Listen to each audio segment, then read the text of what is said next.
Halo, balik lagi dengan saya Nabila Zara. Di sini saya akan membahas tentang IP address dan subnetting. Ya, kita mulai ke agenda pembahasannya.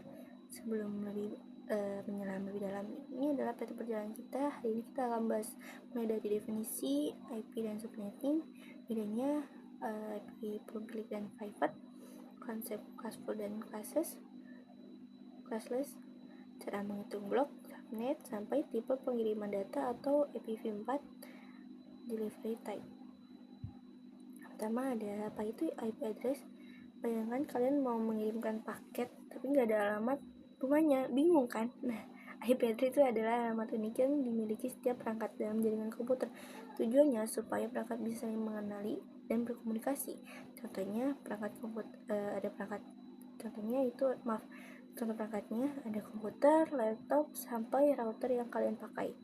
Contoh bentuknya seperti 192.168.1.1.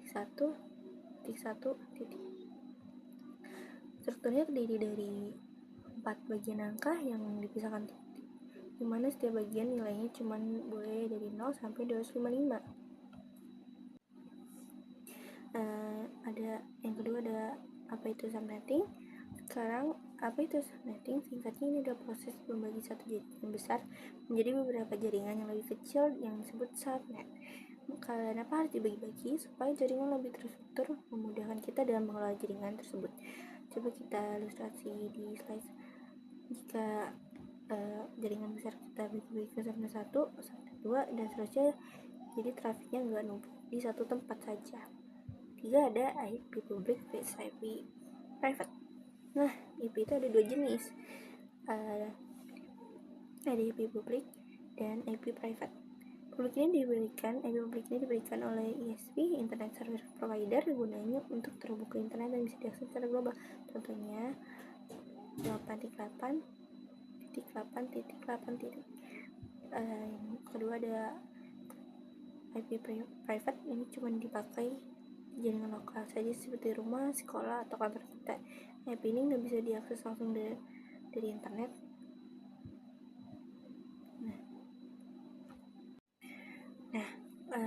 Dulu dan setelah itu beda cara mainnya. Ada dua konsep, classful dan classless addressing. Classful addressing metode lama yang membagi IP berdasarkan kelas kaku A, B, dan C. Misalnya kalau kamu pakai IP awal 192, kamu otomatis masuk ke kelas C dengan subnet mask 255.255.255.0. Classes yang kedua ada classes addressing. Ini metode modern dan fleksibel. Kita nggak lagi tergantung kelas lagi, tapi kita pakai private. Contohnya 192.168.1/24. Angka 124 itu menunjukkan jumlah bagian networknya, ketergantungannya. Lebih efisien, fleksibel, dan gampang disesuaikan dengan kebutuhan jaringan kita. Nah, ada konsep subnet. Oke, sekarang kita akan masuk ke hitung-hitungan. Jangan pusing dulu. Konsep blok subnet itu ibarat membagi blok rumahan, ukurannya ditentukan oleh subnet mask atau prefix. Rumus sederhananya 256, angka terakhir subnet mask sama dengan nilai blok. Contoh kasus misalnya kita pakai subnet mask 255.255.255.192 atau 126.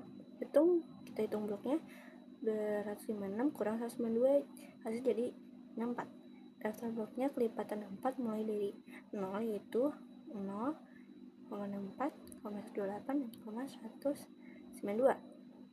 Jadi kita punya subnet dengan network ID 192.168.1.0, 0,64, 0,38, dan 0,92.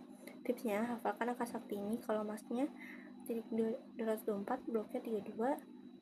Kalau 240, bloknya 16. Dan kalau 248, bloknya 8. Berguna banget pas kalian setting static router di Mikrotik. Ini ada IPv4 delivery type. Nah, terakhir gimana sih cara kita data dikirim? Ada 3 terutama berdasarkan tujuannya. Yang pertama ada unicast, 1 ke 1.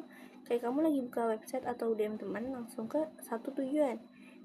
Yang kedua ada broadcast, satu ke semua, satu perangkat kirim info ke seluruh perangkat dalam jaringan sekaligus.